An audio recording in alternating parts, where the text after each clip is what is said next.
रात के 9 बजे हैं इस वक्त के बुलेटिन के साथ मैं हूं अनुपम। प्रदेश और देश की बड़ी खबरों को लेकर के, लेकिन सबसे पहले बात पंचायत चुनाव की।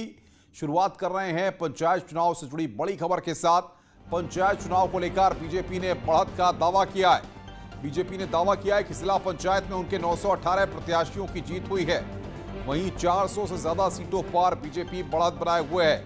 भारतीय जनता पार्टी ने यहां पर यह दावा किया है, 918 प्रत्याशियों की जीत का दावा किया है।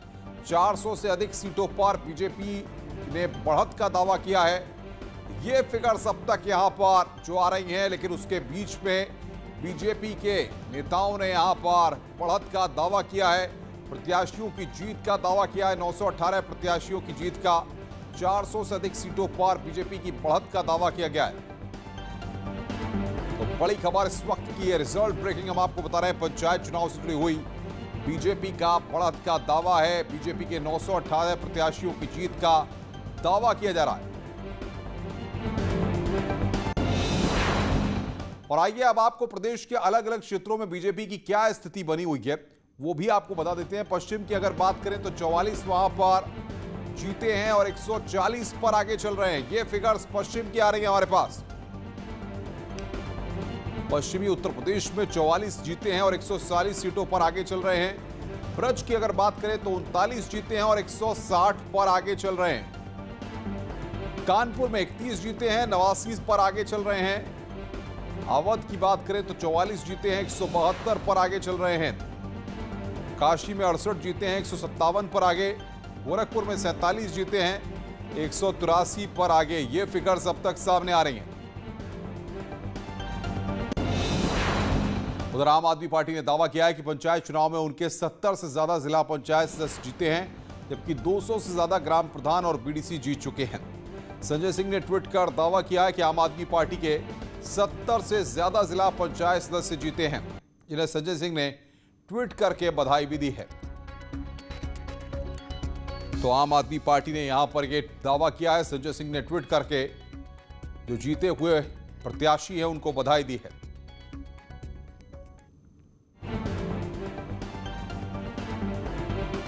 सत्तर से ज्यादा जिला पंचायत सदस्य जीतने का दावा यहां पर आम आदमी पार्टी कर रही है। 200 से ज्यादा ग्राम प्रधान और बीडीसी जीतने का दावा किया गया है।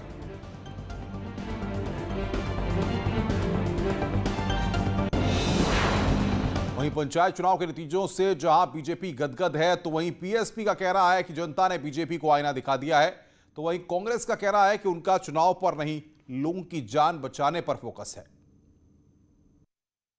अब तक मतगणना रुझानों से स्पष्ट है कि भारतीय जनता पार्टी समर्थित प्रत्याशियों को भारी विजय प्राप्त हुई है और आगामी ब्लॉक प्रमुख और जिला पंचायत अध्यक्ष के चुनाव में भी भारतीय जनता पार्टी भारी विजय प्राप्त करने जा रही है। भारतीय जनता पार्टी हर चुनाव को पूरी गंभीरता से फाइनल की तरह से लेती है और भारतीय जनता पार्टी 2022 हो या उसके आगे के भी सभी चुनाव को भारी बहुमत से जीतने जा रही है। यह उसकी सरकारों की नीतियां और कार्यकर्ताओं के त्याग व समर्पण सत्ताधारी दल यानी भाजपा को आईना दिखा दिया है। पूरे मत प्रतिशत देखे जाए तो भाजपा का समूचे विपक्ष से काफी कम है, सीटों की संख्या भी कम है। विपक्ष बिखरा हुआ है, इसलिए भाजपा थोड़ा सा आगे दिख रही है। प्रगतिशील समाजवादी पार्टी समेत अन्य दलों ने जितनी सीटें जीती हैं, वह इस पंचायत चुनाव का सबसे महत्वपूर्ण, रोचक और रेखांकित करना। कोरोना महामारी लोगों को अपने चपेट में लेती जा रही है।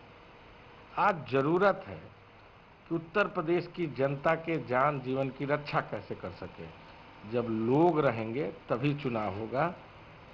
पूरी तरह कांग्रेस पार्टी आज सेवा भाव में लगी है और जैसे भी हो एक एक जीवन बचाने का संकल्प के साथ कांग्रेस पार्टी आज सेवा के साथ लोगों के प्रति जान जीवन बचाने और बेड, ऑक्सीजन और तमाम चीजों के उपलब्ध कराने का प्रयास कर रही है। तो ये दंगल जिस तरीके से हुआ, उसके बाद अब काउंटिंग हो रही है और काउंटिंग आज रात भी होगी। आपको बता दें कि फिलहाल जो अपडेट हमारे पास है उसके मुताबिक काउंटिंग अभी जारी है और कुछ सीटें बची हुई हैं जिन पर लगातार काउंटिंग के अपडेट्स भी सामने आ रहे हैं। सीधे रुख करेंगे लखनऊ का। अनामिका सिंह हमारी संवाददाता हमारे साथ जुड़ रही है ग्राउंड जीरो से।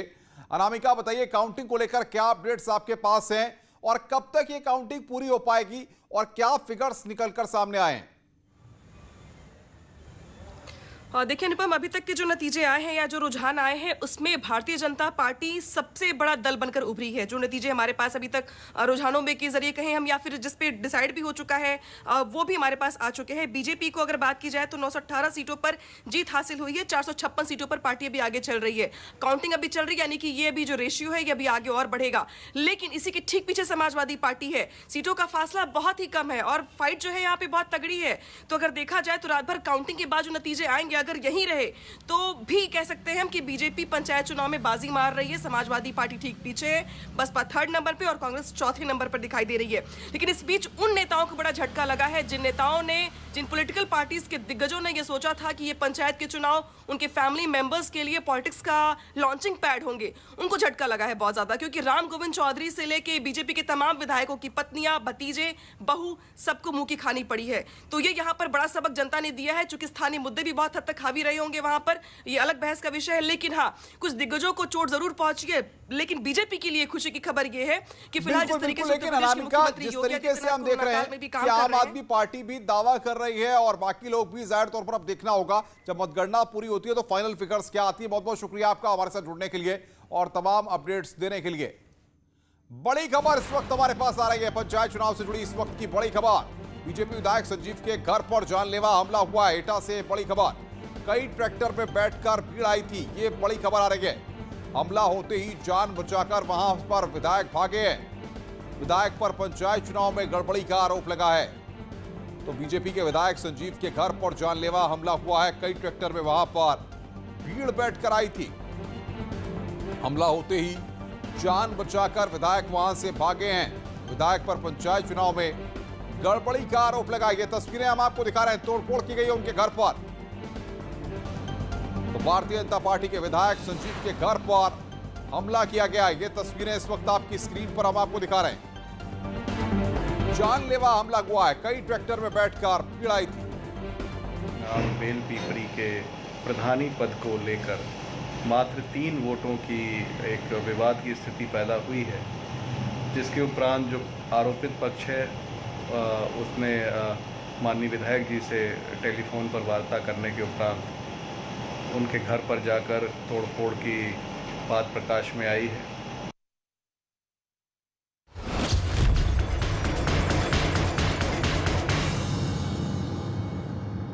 पंचायत चुनाव के नतीजे जैसे ही आ रहे हैं, लोग सारे नियम कायदों को भुलाकर जश्न मनाने में जुटे हुए हैं। 5 जगहों की तस्वीरें अभी हम आपकी स्क्रीन पर आपको दिखा रहे हैं। समझिए कि जीत के जश्न में कोई फायरिंग कर रहा है तो कोई सड़क पर विजय जुलूस निकाल रहा है। सुप्रीम कोर्ट के आदेश के बाद भी लोगों ने सारे नियमों को ताक पर रख दिया है।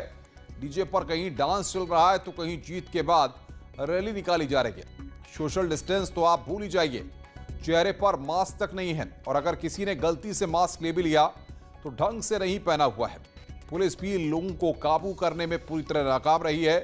पुलिस बार बार लोगों से अपील करती रही कि भीड़ न जुटाएं, लेकिन लोग हैं कि मानने को तैयार नहीं हैं। ये तस्वीरें सिर्फ मानगी भर हैं। उत्तर प्रदेश के कई जिलों में यही तस्वीरें सामने आई हैं। ये कुछ घंटों का जश्न कितने लोगों की जिंदगी पर भारी पड़ सकता है।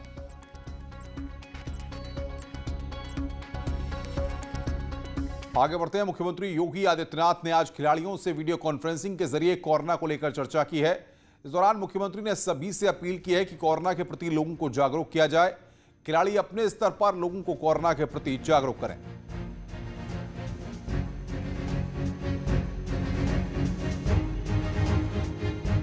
मुझे विश्वास है कि आप सभी प्रदेश की हमारी जो प्रतिभाएं हैं, जिनके परिश्रम से, जिनके पुरुषार्थ से प्रदेश को अलग अलग खेल की विधाओं में देश के अंदर भी और दुनिया के अंदर भी सम्मान प्राप्त हुआ है, आप सब इस कोरोना कालखंड में आम जन को जागरूक करते हुए, शासन की गाइडलाइन का पालन करते हुए करने की अपील आप सबके स्तर पर जारी होगी, तो उसका अपना एक मैसेज होगा। दूसरा, मास्क को हर व्यक्ति घर के बाहर निकलने पर मास्क और 2 गज की दूरी का पालन कर सके। किसी वस्तु को छूने पर पानी और साबुन से हाथ धोने या सैनिटाइजर को से हाथ साफ करने के लिए उन्हें प्रेरित अगर कर सकेंगे तो कोरोना की चेन को हर हाल में ब्रेक करने में हमें मदद मिलेगी। आज उत्तर प्रदेश में कोरोना केस में मामूली कमी आई है। पिछले 24 घंटे में उत्तर प्रदेश में 29,192 केस सामने आए हैं, जिनमें कल के मुकाबले 1800 कम है। वहीं पिछले 24 घंटे में 288 लोगों की मौत हुई है, जबकि 38,687 लोग ठीक होकर अपने घर लौट चुके हैं। उत्तर प्रदेश में रिकवरी रेट तेजी से बढ़ रहा है। उसका नतीजा है कि अब उत्तर प्रदेश में एक्टिव केस घटकर 2,85,832 रह गए हैं।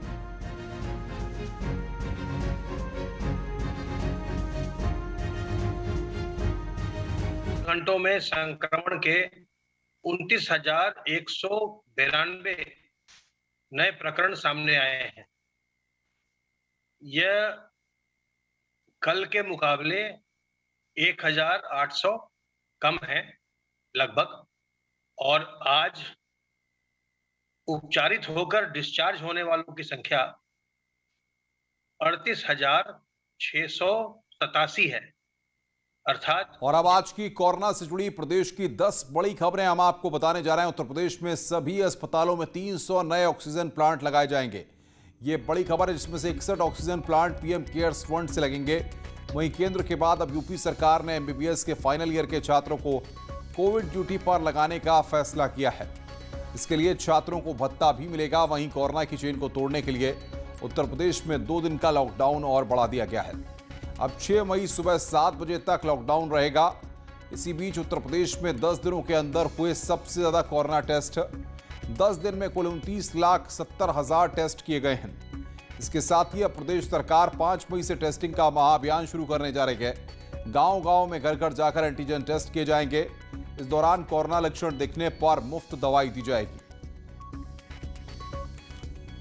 300 जो है वो नए ऑक्सीजन प्लांट हर अस्पताल के लिए लगाने की प्रक्रिया प्रारंभ कर दी गई है। इनमें 61 ऐसे वो भी प्लांट हैं जो कि पीएम केयर फंड से जो लगाए जाएंगे, जिनके लिए प्रस्ताव भारत सरकार को भेज दिया गया है। लगभग 75 ऐसे प्लांट हैं जो कि चीनी गन्ना विभाग जो है वो चीनी मिलों के सहायता से लगा रहा है। लगभग 24 ऐसे एक विशेष अभियान पूरे प्रदेश में चलाया जा रहा है, जो विशेषकर ग्रामीण क्षेत्रों पर केंद्रित रहेगा। लगभग 90,000 से अधिक हमारी राजस्व ग्राम हैं।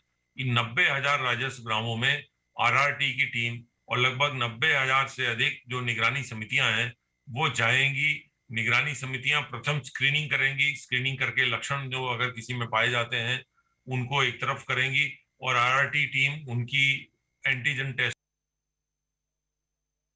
जो लगाया गया है उसको भी अब 2 दिन बढ़ा दिया गया है। अब वो ये कर्फ्यू 6 मई प्रातः 7 बजे तक चलेगा, परंतु इस दौरान जो औद्योगिक गतिविधियां हैं वो बदस्तूर चलती रहेंगी। आवश्यक सेवाएं चलेंगी। बस सब्जी मंडी और छोटा किराने की दुकान ये भी सब खुली रहेंगी। ये सुनिश्चित कराया जाएगा कि कहीं भीड़भाड़ ना हो, कोई बाहर बहुत ज्यादा ना निकले।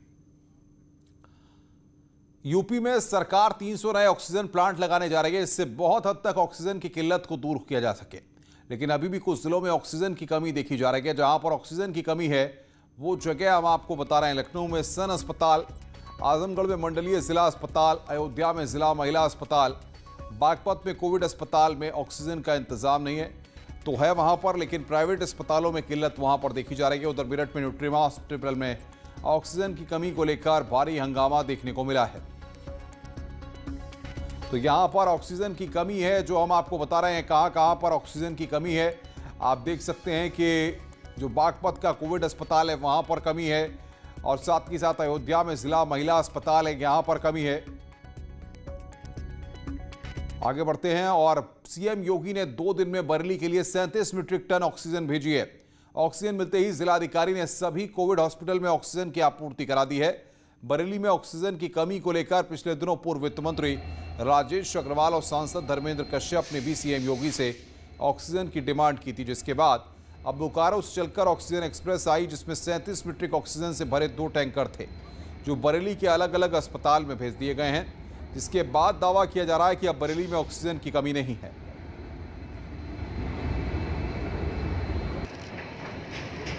ने पूरा व्यवस्था कर लिया कि अस्पतालों के बीच में कैसे ऑक्सीजन का बंटवारा होगा, किस तरीके से बेहतर हम लोग संसाधनों का प्रयोग कर सकते हैं। इसके तहत हम लोग के यहाँ कल और आज में दोनों दिन मिलाकर 37 मीट्रिक टन हम लोग के यहाँ ऑक्सीजन पर्याप्त मात्रा में पहुँच चुकी है और हम लोग उसका डिस्ट्रीब्यूशन सही तरीके से कर रहे हैं और हम लोग आशा करते हैं कि बेहतर तरीके से हम लोग इलाज कर पाएंगे। स्वागत है। ब्रेक के बाद उत्तराखंड में आज 2 जगह बादल फटने की खबरें। पहली तस्वीर उत्तरकाशी की भी हम आपको दिखाएंगे। यहां पर चुनियाली सोण के कुमराडा गांव में बादल फट गया है। खबर है कि हादसे में सैकड़ों घरों को नुकसान पहुंचाए गए। 2 तस्वीरें इस वक्त आपकी स्क्रीन पर। कुमराडा गांव में 300 परिवार रहते हैं और जो दूसरी तस्वीर आपकी स्क्रीन पर है रुद्रप्रयाग की है, जहां पर भारी बारिश से नरकोटा समेत कई स्थानों पर बादल फटने की घटनाएं हुई हैं। बादल फटने से राष्ट्रीय राजमार्ग पूरी तरह से बाधित हो गया है। वहीं एक वाहन में 4 सवारियां वहां पर फंस गईं, जिनको रेस्क्यू किया गया। राहत की बात यह है कि हादसों में कोई जनहानि नहीं हुई है।